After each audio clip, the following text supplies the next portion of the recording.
yang buat recovery yang besar-besar 200 kubik, kalau ada yang horizontal, ada yang peta, ada yang ini segala macam. Mau ngapain Pak? Ya nanti underflow-nya kan Pak, ya ini baru kita alih ke limbah Pak. Tapi kalau masih ada minyak, kita buat lagi recovery tank Pak, kutip lagi dari bawah Pak. Dari mana bisa pemisahan sedimentasi bisa di bawah 1 bro? Wong alat aja setengah mampus dia. Kalau bisa di bawah 1 nggak perlu ada alat-alat ini, kita pakai recovery tank aja semua, sedimentasi aja semua. Ini kan logik aja. Nah ngapain? Next. Kalau mau protes silakan. Tadi sebelum apa sih saya tulis yang bingung. Underflow recovery tank per ini. Nggak mungkin underflow recovery tank itu di bawah 1, nggak mungkin.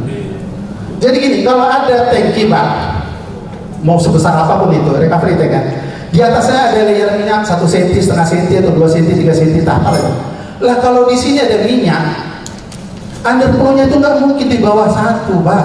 Dari mana teorinya itu? Lah kalau di sini minyak, di bawahnya 1, lah semua aja yang dari sludge tank itu kita buat konsepnya gitu. Minyak, di atasnya minyak ini 7% atau berapa persen lah ya. Dari bawah dan mulai langsung masuk limbah, bisa nggak? Raiso. Lah kenapa gitar-gitaran buat itu? Mana teorinya? Nggak ada lah, ada aja kalian. Next. Ya kira-kira gini Pak. Jadi semua yang masuk ke final effluent itu tidak ada satupun tetes yang tidak melalui separator. Jadi harus lewat separator ya. Jadi nggak ada recovery. Jadi recovery tanknya kita buang, nggak ada recovery itu, recovery tank itu kita buang, nggak ada recovery. Ini kalau Bapak mau pakai 2 phase, maksudnya 2 kali olah itunya. Kalau sekali bisa aja silakan, kita bukan mau jualan. Jadi Bapak olah di sludge centrifuge yang low speed, keluarannya itu langsung jadi umpan high speed separator.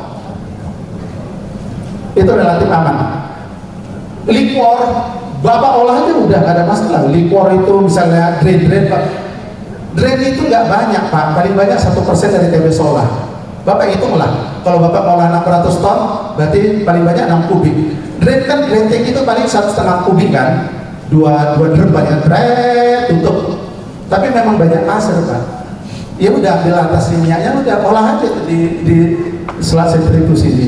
Pasirnya buang, masih mengandung minyak dikit-dikit, nggak usah lah, udah cuekin aja Pak. Itu paling sekilo 2 kilo Pak itu. Dia oil kontennya tinggi, tapi kuantitinya kecil. Jangan Bapak habis energi Bapak ngurusin drain itu Pak. Ya, ini memang rangkanya nanti butuh setengah jam. Waktunya juga udah mau dikejar-kejar sayang. Next, kalau belum jelas bilang tanya jawab atau undang saya Pak. Next. Bapak kalau berada sama konsultan emang gitu Pak. Pak, oil loss di ban saya nggak bahas tentang horizontal. Kalau tadi berbicara dengan Pak Posma bilang saya sarankan vertical sterilizer. Kalau saya enggak Pak, kalau saya gini, kalau ditanya owner, pas lagi Bapak sarankan pakai apa kita? Saya akan lihat dulu sejarahnya si owner ini, kawan kompaknya siapa, kawan kompaknya dipakai pabrik vertikal atau horizontal, dan dia maniaknya apa. Kalau dia maniak horizontal, saya bilang horizontal. Kalau dia maniaknya vertikal, saya nggak bantah dia vertikal saja, karena semua bagus Pak. Vertikal sama horizontal itu bagus sepanjang semua diikuti aturan mainnya. Masalahnya memang vertikal itu istrinya itu harus pakai ban crusher sama empty ban press. Lah kalau Bapak pakai vertikal nggak pakai empty ban press, lah kelar Bapak oil loss-nya tinggi. Masalahnya, oh Pak dia udah pasang empty ban press. Masalahnya ban pressnya dipasang 2 unit, satu rusak, yang satu nggak cukup 50%, yang 50% di bypass. Laporan losisnya yang diolah, yang di bypass nggak dilaporkan, dan itu kejadian yang kami temuin. Lah Pak, kalau Bapak udah berani pakai empty ban press, karena ini kalau rusak membongkar pasangnya butuh 2 hari Pak, please buat satu spare-nya yang memang kondisinya bisa berjalan dengan baik. Terus satu lagi masalah empty ban press Pak, dia buat nanti kapasitas 8 ton, logikanya pabrik 30 ton bisa kan Pak, tapi kenyataannya enggak tuh, enggak cukup itu. Kenapa? Masalahnya pertama Bapak nggak punya SFB hopper. Jadi umpannya itu Pak, kalau misalnya 8 ton, kalau bisa Bapak kasih dia misalnya tiap detik 20 kilo, tapi non-stop ya, 20. Nah dia cukup. Masalahnya kan Bapak dari rebusan itu kan keluarnya tiba-tiba masuk tracer dulu, jadi umpannya bisa jadi pabrik 100 ton per jam, lu dia apa? Umpannya nggak bisa konstan. Jadi bukan empty ban press-nya yang nyolong kapasitas, feeding Bapak yang nggak bisa konstan. Ya seperti itu. Ini agak dalam nih Pak, kalau Bapak mau undang saya nggak apa-apa, gratis perginya, pulangnya bayar. Jadi memang Bapak harus punya ini Pak, supaya benar ini. Kalau udah masuk empty ban press Bapak bagus, oil on cycle udah dapat di bawah 2%, udah selesai masalah situ Pak. Oil on-nya tinggal 0,4 on TB, sudah mantap. Next. Saya kenapa bilang ini Pak, di hampir semua pabrik yang saya audit yang 80% gunakan vertikal, 100% empty ban saya nggak terolah dengan 100%. Ada yang sama sekali nggak diolah, ada yang cuma 20%, ada yang 50%, ada yang cuma 90%. Tapi laporannya so sweet, bagus semua, so sweet. Ya problemnya yang diproses di Bambres itu nggak semua 100%. Next. Ya solusinya Pak, kalau Bapak memang pakai vertical sterilizer, jangan buat bypassnya Pak, potong bypassnya. Kalau rusak empty ban press, pabrik stop, that's it. Kopi. Jadi kami juga lagi desain pabrik di Jambi, nggak ada bypass. Jadi kalau empty ban press rusak, lah pabriknya stop. Karena kalau dibuat bypass ya, udah lah temporary jalan ini banyak kali buah udah lah. Tapi waktu saya tinggi Pak manajer, banyak kali cerita muda, jalan aja tahu gimana kau ini kan banyak buah ini. Samantara jadi saman tahun, saman abad, terus lah itu gak perbaiki. Next. Ya. Ini slide terakhir Pak. Gimana untuk dapat good profit? Jadi gini Pak, di pabrik itu mungkin semua industri ya, itu 3 Pak. Manpower orangnya, yang kedua mesinnya, yang ketiga sistem. 3 ini bisa dibeli Pak. Orang Bapak bisa beli dari satu tempat. Dulu ada salah satu grup yang termasuk terkaya di Indonesia zaman dulu, sekitar tahun 2002 ya mereka buka. Kita yang di Sinarmas di Sinarmas waktu itu ditawarin kalau masuk situ gajinya 2 kali lipat, tunjukin slip gaji, ada yang rekom. Dikumpulin orang-orang hebat se-Indonesia, dari Astra, dari Salim, dari Wilmar, dari mana-mana Pak, kumpul semua di sini yang pintar-pintar. Turnovernya tinggi itu, dan itu perusahaannya bangkrut juga itu, udah mau tutup sekarang. Tukar nama, saya bisa sebut namanya. Terkenal dulu Pak, wah agresif sekali bangunnya. Jadi akhirnya orang-orang bagus pun kalau nggak bisa dibentuk culture-nya, maka fail. Sekali lagi saya bilang, manpower Bapak bisa beli orang-orang bagus, mesin dan installation Bapak bisa beli kontraktor atau ganti mesin, Bapak doser aja mesin yang lama, ganti yang baru bisa. Sistem pun sekarang bisa dibeli, SOP, SAP, apapun bisa dibeli. Tapi yang paling sulit adalah bagaimana change culture-nya Pak. Jadi kalau ada orang bilang kami bisa merubah culture dalam 1 tahun, nggak ada itu. Mungkin Pak Taufik itu pernah ngalamin ada orang yang berkata-kata gitu, kita akan merubah culture perusahaan dalam 1 tahun. Udah mau ketawa aja, makan rimbang itu kuningnya. Enggak gampang Pak. Karena kali saya bilang, merubah culture itu sangat sulit Pak. Kita tahu kita makan nasi itu adalah makanan yang paling jelek di dunia. Karena nasi itu sebenarnya baik ketika orang tua kita dulu bertani, keluar keringat minimum 0,5 liter 1 hari. Sementara kita udah nggak, prioritas nggak keringat lagi. Ketika nasi kita makan, dia jadi karbonya nggak jadi keringat, dia jadi glukosa. Itulah yang membuat orang Indonesia sekarang kurang lebih 20% diabetes. Masalahnya parah atau nggak parah, busuk atau nggak busuk itu nanti kita bahas. Karena makanan itunya nggak bagus. Coba kita tukar tuh jadi kentang Pak, yang low karbo. Mau nggak? Atau pakai roti gandum. Saya kasih misalnya Pak manajer ini tukar makannya jadi pakai roti gandum, jangan pakai nasi, saya tambahin duit 3 juta, pasti nggak mau. Karena merubah culture itu nggak gampang. Walaupun kita tahu nggak bagus. Ya jadi yang paling sulit adalah merubah culture itu gimana supaya orang yang bagus, mesin yang bagus, sistem yang udah kita buat SOP ataupun apa itu pun bisa menjadi satu culture. Siapa yang bisa buat, Bapak bisa buat internal. Tapi kalau mau efektif, gunakan profesional konsultan. Masuk dia referennya. Next. Oke, next. Ya, ini moto kerja saya Pak. Selagi slip gaji masih manis, maka wajib hormatin dan putusin atasan kita. Kalau sudah pahit, resign please. Nggak usah jelek-jelekin atasanmu, nggak usah jelek-jelekin perusahaanmu. Ya, itu aja dari saya. Terima kasih. Good luck. Sukses.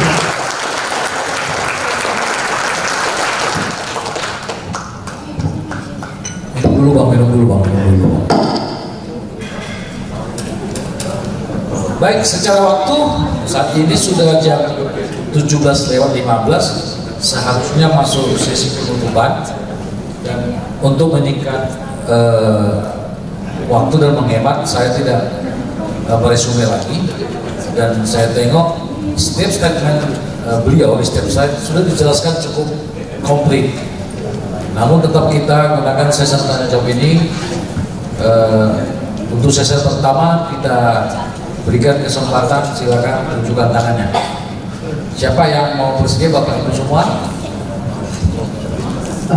Tolong yang slide terakhir ditampilin aja deh, yang terakhir yang terima kasih, karena di situ ada nomor telepon saya. Terus next. Nah, di sini aja stop. Saya perlu biar orang-orang tahu ada nomor HP saya. Oke, silakan Pak, tanya Pak. Nggak usah silakan Pak Christian. Silakan Pak. Bagus pertanyaan Bapak nggak naik gaji. Bapak tanya saya Pak Christian, ya itu orang yang baju hitam. Ya, silakan Pak Christian. Dari mana? Sebutkan Pak. Jangan berat kali Pak. Baik Pak, terima kasih Pak Bonar Saragi. Nama saya Christian dari PT Kayan Plantation Pak, dari Kalimantan Utara, Insulor. Oke Pak. Ya Pak, saya tadi Bapak sampaikan terkait referensi Pak. Itu sebenarnya pemakaian referensi tidak perlu di PKS, begitu Pak. Sorry Pak, dulu pemakaian apa? Referensi Pak. Oh, referensi ya, silakan Pak. Oke, nggak Pak. Boleh debat Pak. Saya nggak harus lebih bagus. Selama yang saya pelajari Pak, untuk pabrik sawit pemisahan larutan itu hanya dua secara fisik ya, ada proses centrifuge, kemudian secara gravity, tetapi karena kita pabrik konvensional secara kimia itu belum ada. Solvent Pak, solvent extraction. Jadi kenapa pabrik itu ada menginstal recovery pen? Karena disitulah ada terjadi proses fermentasi, artinya secara kimia itu akan terjadi, dan disitulah sebenarnya terjadi kita akan mengutip balik. Kalau di desain-desain yang lama kan biasanya kan dari light piece, kemudian ada juga untuk tempat untuk dia fermentasi, kemudian kita kutip balik biasanya, atau ada di perusahaan-perusahaan yang lain juga ada sebelum masuk ke final level ada juga yang diinstal semacam bak yang besar begitu Pak untuk pengutipan gitu. Jadi pertanyaan saya Pak, kalau saat itu memang sudah tidak bisa dipisah secara fisik, mau berapa ribu RPM, kira-kira ada nggak teknologi yang terbaru yang bisa memisahkan saat itu yang tidak bisa dipisah lagi secara fisika Pak, tapi ada bisa dipisahkan secara kimia gitu Pak. Terima kasih Pak. Oke, thank you Pak. Ini pertanyaan dalam kali siapa yang bisa dijawab. Jadi gini Pak, kalau Bapak masuk ke wilayah kimia, memang di kita itu yang paling populer di food energy atau food teknologi itu adalah menggunakan solvent extraction Pak. Solvent itu kan heksan yang dicampurkan ke media tertentu, ke fiber atau apapun, nanti ini dipanaskan di 60-70 derajat, maka dia akan menguap. Heksan itu akan mengikat minyak yang ada di dalam itu, kira-kira gitu Pak. Nanti heksannya dievaporate sehingga nanti minyaknya jatuh, terkondensasi, heksannya nanti dipakai, kira-kira gitulah konsepnya ya, dicuci gitu, kira-kira gitu. Itu udah dilakukan teknologinya di pengambilan minyak di dalam fiber. Kebetulan waktu saya di Malaysia, saya kerjanya itu ya, ngambil minyak dari fiber yang 4% on sampel, itu bisa kita ambil 3%, sisa 1% ya, pakai solvent extraction, pakai Exxon food grade. Dan satu lagi di bungkil Pak. Bungkil itu kalau nggak salah oil kontennya berapa? 7 ya? 7 ya, sekitar 7%. kalau dimasukkan ke solvent extraction, maka itu akan bisa diambil sekitar 5, sisa 2. Ya, garansinya bisa sampai 2, padahal actually bisa 1,5. Oke, masalahnya Pak, ketika itu diambil paksa dari ini, kalau kita bicara tentang di fiber, kalau itu diambil paksa, maka minyak yang terbentuk itu adalah minyaknya warnanya hitam, walaupun katanya beta karotinnya tinggi. Nah, waktu dia minyaknya hitam, ini celakanya dicampur dengan CPO 1:50 pun, 50 ton CPO, 1 ton minyak yang ini, RPO kalau orang itu bilang, ini orang dia yang karang-karang nih, red palm oil, RPO ini, maka warnanya masih tetap hitam-hitaman Pak. Sehingga ini membuat industri refinery tidak safe, karena bleaching agentnya jadi mahal Pak, kira-kira gitu. Nah, di India ini sebenarnya digunakan bukan untuk dicampur CPO, tapi jadi feed meal, makanan ternak. Di kita belum familiar, makanya waktu itu saya di sini untuk mengembangkan itu, saya udah presentasi di hampir semua grup besar, semua nolak, terutama GM-nya nolak. Ini flammable Pak, bukan terbakar Pak, karena gini, kalau ada teknologi baru di sawit, kalau kita berhadapan sama direktur engineering dengan berhadapan dengan GM, maka di otak GM ini, ini Pak Sarah gini jual-jual gini, buat pusing aja, nanti kalau gagal awak marah-marah bos ini, akhirnya ditakut-takutin owner. Karena kalau berhasil itu nggak naik gajinya, kalau berantakan nanti proyekku ini, dia juga dimarah-marahin. Nah, karena aku pun pernah jadi GM, itu aja terjadi. Kalau ada nih teknologi, kita tentang itu. Apa ini? Nah, kira-kira. Oke, balik ke laptop. Kalau Bapak bilang apa teknologi yang bisa membuat minyak, sampai saat ini saya nggak tahu Pak. Kalau tahu saya udah ngomong di tempat lain dengan bayaran lebih mahal, nggak 3,5 juta. Sampai saat ini yang paling ini Pak, efektif. 3 alat ini yang setahu saya. Bapak menggunakan low speed separator atau selat centrifuge 1500 rpm, pakai decanter sekitar 3000 rpm, atau pakai high speed separator kurang lebih 5000 rpm. Tapi saya nggak sependapat karena ada beberapa pabrik dari selat tank itu diolah pakai high speed separator Pak, terlalu royal Pak, menurut saya. Ya, jadi kalau saya sarankan dari beberapa kali pengalaman kita, sebaiknya dibuat step kedua. Jadi pakai dulu low speed separator Pak, tapi keluarnya mau usah Bapak paksa di bawah 1, biarin aja 1,3 itu Pak. Nozzle-nya besarin aja 2 atau 2,1. Akhirnya kapasitasnya besar kan Pak? Besar kapasitasnya, keluar happy pace 1,2, 1,3, baru dihajar lagi di high speed separator, itu bisa dapat 0,7. Pasti Pak dapat, sepanjang temperaturnya benar, bla bla bla gitu Pak. Nah, saya nggak setuju pakai recovery. Sekarang pertanyaan, di mana fungsi recovery di luar konsep CST? Ada salah satu grup besar malah dibangun yang ketiga, besar sekali Pak Posma tahu itu, dibangun yang ketiga dengan biaya yang luar biasa besar. Waktu kami masuk, saya bilang reject 3-3, belum pusing orang engineering kan, lama-lama jadi musuhan kan. Iya, karena memang gak enak buat seorang konsultan masuk, karena kita kan harus bagaimana memaintain hubungan kita bagus dengan kawan-kawan GM yang notabene kawan-kawan, tapi yang gaji kita kan bukan GM kan, GM kan cuma mau ngengok-ngengok, gak ada duitnya, lebih banyak duitku. Kita gimana berhubungan sama yang di atasnya, tetapi bagaimana mengkombinasikan supaya kerjanya enak, memang gak mudah.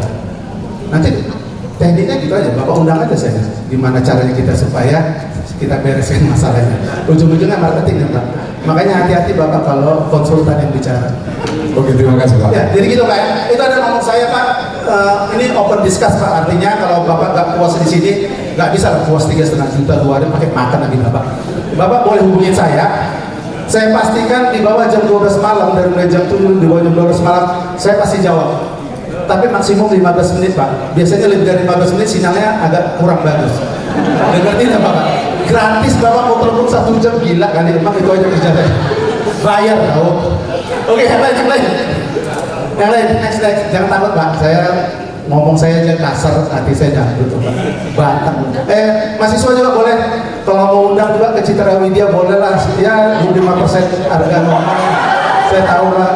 Ya, kalian kan kurang-kurang gizi juga. Saya mahasiswa sama kayak kalian, kurang gizi. Gimana?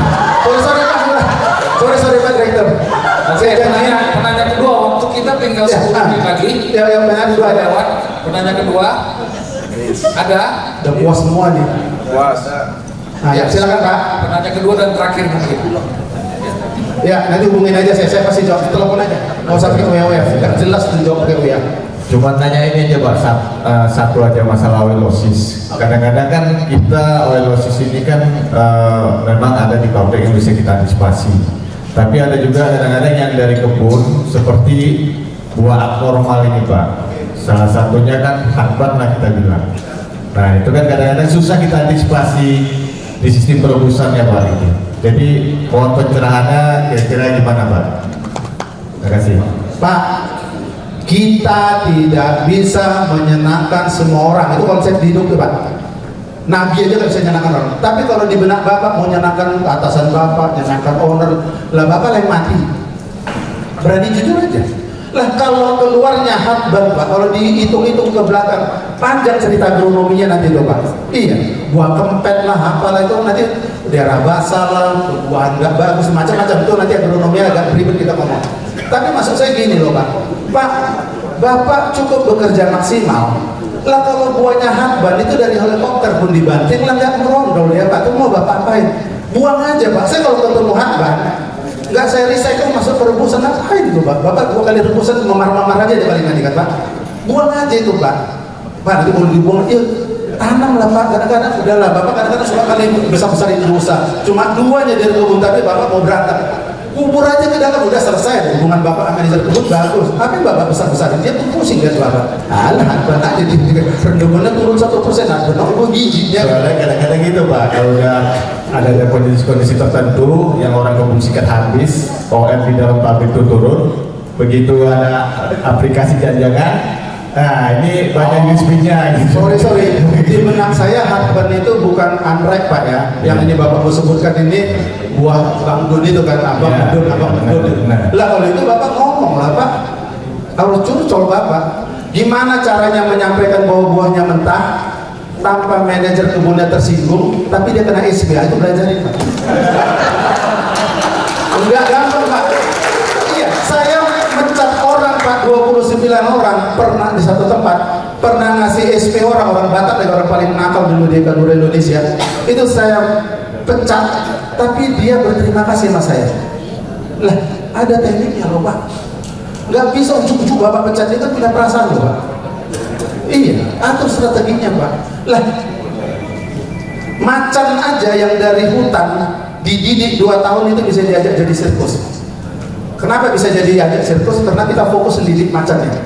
Kalau orang paling bandel di atas macan pasti logikanya nggak bisa kita didik dia jadi bagus. Berarti Bapak memang nggak fokus ngurusin dia. Di benaknya, bener dulu udah bandel tuh Pak, zaman manajer dulu pun nggak bisa ngaca dari ini aja Bapak taruh di otak Bapak ya nggak beres dia. Kalau ada orang paling bandel di pabrik Bapak, jangan targetkan dia Bapak pecat. Tapi targetkan dia rangkul supaya dia berada di pihak Bapak. Urutan 3 dan 4 yang paling bandel itulah pecat. Yang membuat perubahan di pabrik itu hanya 4 orang terbaik di atas menjadi lebih baik perusahaannya, dan 4 orang tersontoloyo di bawah. Ini yang buat perusahaan hancur-hancuran. Ini kasih jabatan lebih tinggi, tugas lebih banyak. Yang ini Bapak binasakan. Tapi jangan binasakan yang paling tua yang bawah. Itu buat rangkul, minimum nggak melawan Bapak. Yang nomor 3, 4, 5, 6 sikat Pak. Gimana cara merangkulnya? Minta sama Tuhan supaya sakit dia atau istrinya, busuklah ke sana, bawa istri Bapak. Enggak akan melawan dia sama Bapak. Minimum Bapak nggak dilawan. Udah kulakukan ratusan kali dan berhasil. Tapi kalau mau efektif, undang saya sebagai pembicara.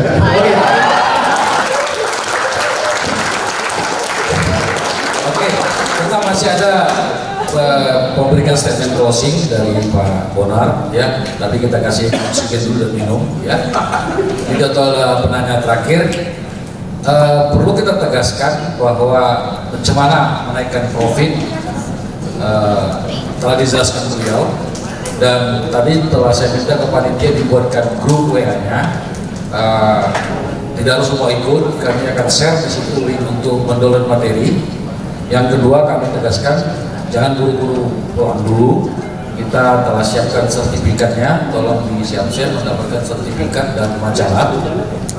Yang ketiga, terkait dengan pertanyaan Bang Dun tadi, bahwa memang berbeda cara memimpin, berbeda gaya ya. Dari yang saya peroleh, kalau ada 100 orang anak buah kita, maka the best test 10 yang terbaik itu belum tentu juga menjadi orang operasional yang hebat. Tapi 10 yang terbawah, berarti nomor 81 sampai 91 sampai 100 kita harus dibuang. Yang kita pertahankan yang nomor 11 sampai 89 sampai 90. Kenapa? Biasanya orang yang menjaga keseimbangan ini dan yang antara kemampuan skill, knowledge dan attitude ini dari sisi trainer ya, itu biasanya akan lebih baik Pak.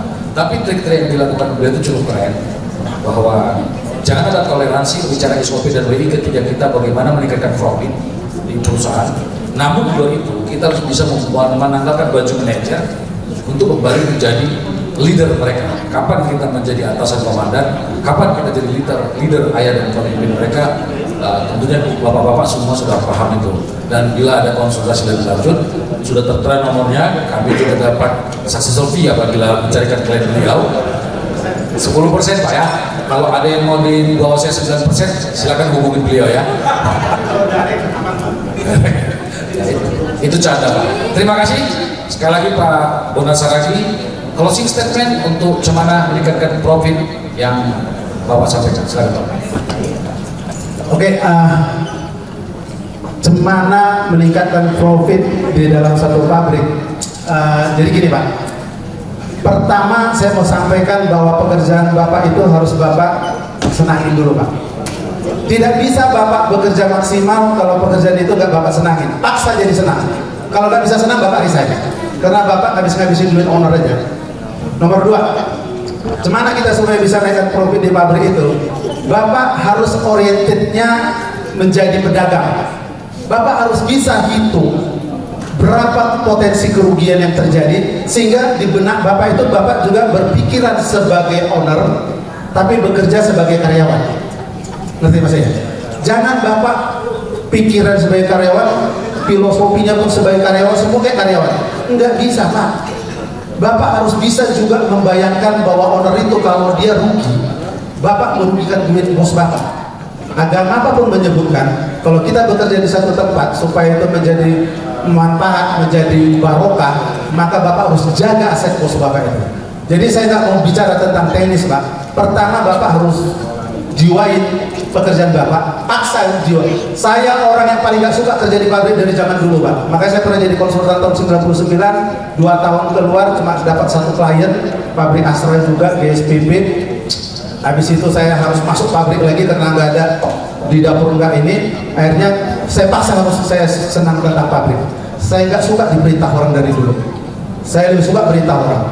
Makanya kalau Bapak lihat karir saya itu setahun, 2 tahun, setahun, 2 tahun, setahun, 2 tahun keluar terus gitu. Ke Kargil dibawa bos saya dari Sinarmas, ribut sama dia keluar. Masuk ke Real Tim, maaf cakap, di situ adalah jabatan pertama yang dipimpin oleh orang lokal dan cuti saya lebih besar dari cutinya direktur orang London. Tapi saya setahun juga keluar juga. Gajinya lumayan besar karena pakai dolar. Tetapi kembali lagi ke saya, Pak, Bapak harus jiwain dan senangin pekerjaan itu. Kalau senang pekerjaan itu, Bapak harus senang sama atasan Bapak. Kalau itu nggak bisa Pak, bohong aja cemana mau meningkatkan profit, bohong itu Pak. Lah Bapak ngelola harta 100 sampai 200 miliar, Bapak nggak senang pekerjaannya, nggak bisa. Jadi closing statement saya, cintai pekerjaan Bapak, tanggung jawabin jabatan Bapak, duit yang Bapak makan dengan beserta keluarga Bapak itu berasal dari owner Bapak, hormatin mereka Pak. Kalau ada pendapat Bapak yang bagus, sampaikan, dan jangan sekali-sekali Bapak bermain cheating di dalam. Itu aja dari saya yakin kemampuan teknis Bapak bisa belajar. Kalau nggak dapat di sini, undang saya. Nah itu yang paling penting. Terima kasih. Kami panggilkan sesuai dengan statement kami kemarin, Pak Taufik yang dari Wilmar Pak ya. Kemudian Pak Eka Mulyawan, orangnya sudah pulang, ya. Kemudian Pak Christian, ya. Kemudian Bapak yang terakhir ya, kemudian Dipanggil Pak? Iya. Pak Indra ya, Pak Indra ya, Iya. ada. Ada. Dan kemudian dari IPB masih ada, tim IPB masih ada. Yang bertanya tadi wanita sama yang bertanya semalam. Kalau tidak ada yang mewakili tim IPB, silakan maju ke depan. Yang kami panggil Pak Taufik, Pak Indra, Pak Christian. Kemudian yang bertanya semalam, 1 orang dari CWE dan 2 orang tadi yang ini ya, silakan tapi ke depan ya. Kami minta Pak Posma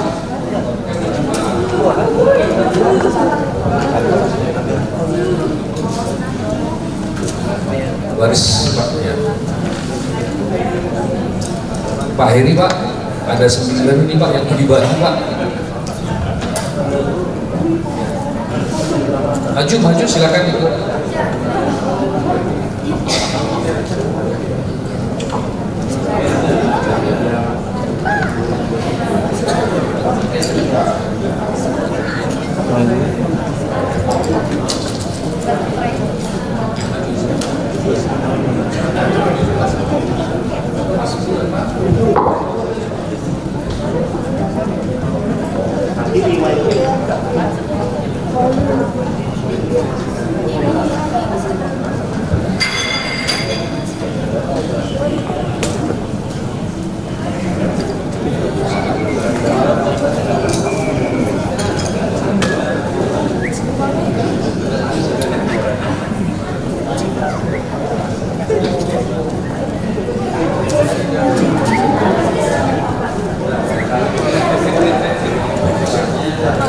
Ini 9 ya harusnya. 7 ya. Yang ICW tadi 3, IPB 2. Hah? Ya udah. Pak Direkturnya aja deh, panggil Pak Direkturnya.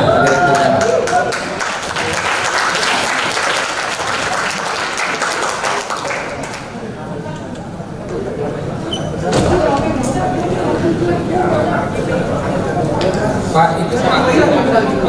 Halo Pak. Sebelahnya Pak. Sorry.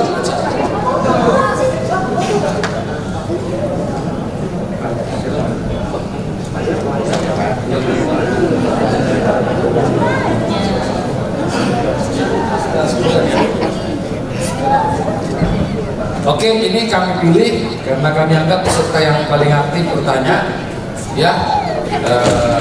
Dan ini sebenarnya ini kita jual 150.000 per agenda, tapi ini presiden kami dari panitia P3PI dan media perkebunan atas keaktifan dan keseriusan Bapak semua untuk mengikuti acara hari ini. Silakan Pak Heri diberikan satu salam.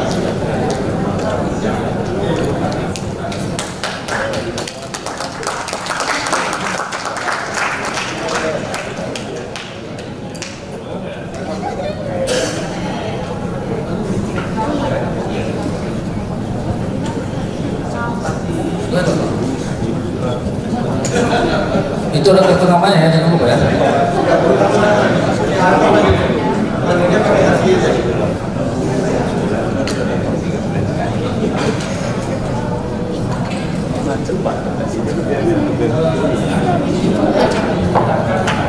Pesan sebentar Pak ya, Pak Hendra, maaf dari perwakilan peserta atas kegiatan hari ini Pak. Silakan.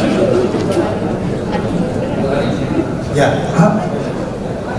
kesan kami dalam acara 2 hari ini secara khusus adalah sungguh satu forum bersama-sama antara generasi senior dan generasi junior yang akan tentunya kami atas nama kampus dari IPB, dari CWE sungguh menjadi satu forum yang sungguh luar biasa untuk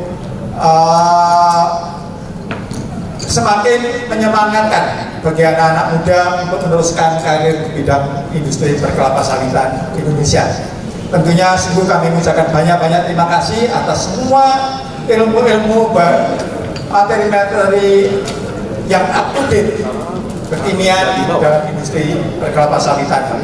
Semoga semua usaha yang dimediani oleh media perkebunan dan juga disponsori oleh beberapa perusahaan dari BNP serta para narasumber P3PI, kemudian para bapak-bapak narasumber dan ibu juga dan moderator yang sungguh luar biasa juga, sungguh menjadi satu paket yang sungguh luar biasa di awal tahun ini.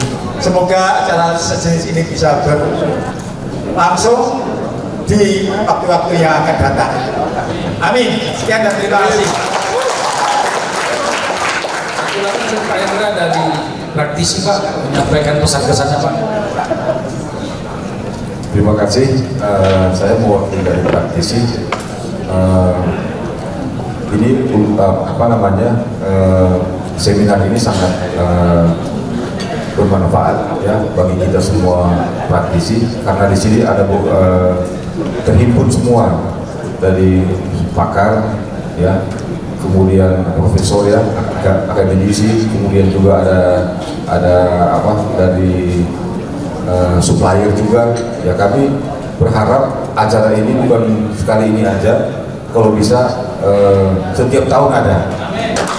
Ya, ada itu penyampaian kami dari praktisi. Terima kasih.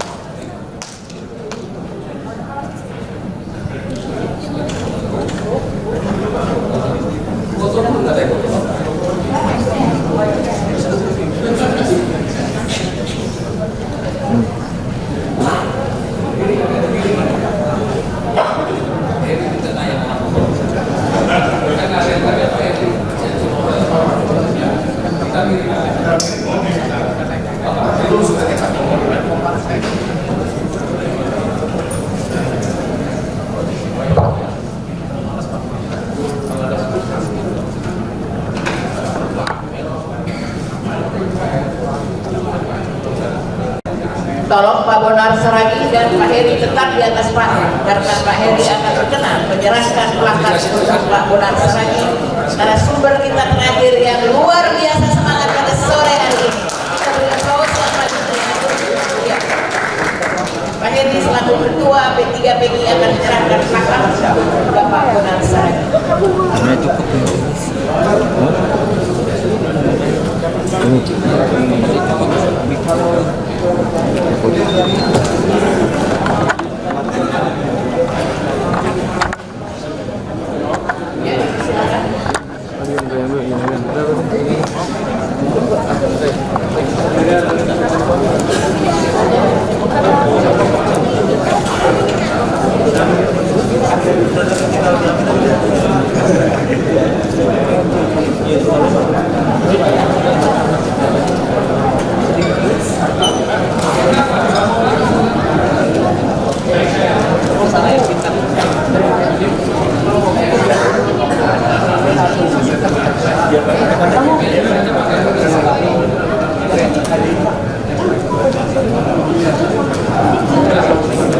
Pak Bonar dan Pak Edward kami silakan kembali ke tempat. Pak Heri mohon tetap karena kita akan mengakhiri seluruh rangkaian acara sejak kemarin sampai dengan sore hari ini dengan sambutan penutupan.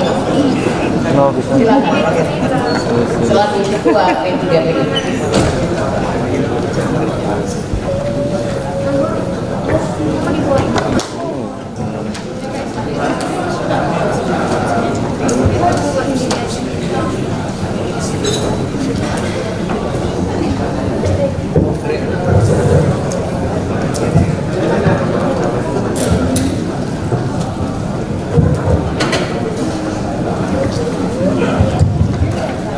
Assalamualaikum warahmatullahi wabarakatuh. Selamat sore dan salam sejahtera kita semuanya. Bapak Ibu semuanya, ini sudah hampir jam 6.30. Saya tidak berlama-lama. Saya mengucapkan terima kasih banyak kepada Bapak Ibu semuanya pada jabatan pada saat ini, mulai dari hari kemarin dan hari ini. Kami ucapkan terima kasih karena luar biasa Bapak telah menghadiri ini, dan kami sangat bangga karena acara ini dihadiri oleh Bapak Ibu semuanya sebagai kami sebagai P3PGI, perkumpulan praktisi profesional perkebunan yang bekerjasama dengan media perkebunan, ingin menyampaikan bahwa hal seperti ini akan kita agendakan setiap tahun sesuai dengan kerjaan tadi, sehingga Bapak Ibu semuanya dapat mengupdate apa-apa yang ada nanti di dalam Kami P3 PPI mengundang Bapak Ibu semuanya menjadi praktisi bergabung dengan kami, sehingga tahun depan mungkin akan kami undang Bapak Ibu semuanya. Seperti Bapak Ibu lihat tampilan dari hari pertama hari ini, sungguh menakjubkan kita semuanya, dan banyak sekali ilmu yang kita peroleh bersama. Oleh karena itu, mari kita tepuk tangan bersama-sama. Lagi saya ucapkan terima kasih kepada PPDP yang telah mensponsori acara ini, dan akhirnya Bapak Ibu semuanya. Sebelum saya akhiri, saya ingin sedikit membacakan mentari sudah menyongsong tinggi, kita sudah berkumpul sejak pagi dan semangat berapi-api untuk dapat ilmu dan materi. Semoga tetap semangat mengikuti rangkaian penuh giat mendapat ilmu bermanfaat serta berguna bagi masyarakat. Makan manis jangan buang, kulitnya semangat merah manis rasanya. Mohon maaf atas salah-salah kata, semoga kita dapat berjumpa di waktu. Assalamualaikum warahmatullahi wabarakatuh. Kalau ada jarum yang patah, jangan disimpan di dalam peti. Kalau ada kata-kata saya salah selama memandu dua hari acara kita, jangan disimpan di dalam hati. Tak ada gading yang tak retak, kami atas nama panitia P3PI dan media perkebunan mohon maaf yang sebesar-besarnya. Kalau ada kekurangan di sana sini selama 2 hari penyelenggaraan acara kita di Buriran Grand Said Jaya Hotel. Terima kasih.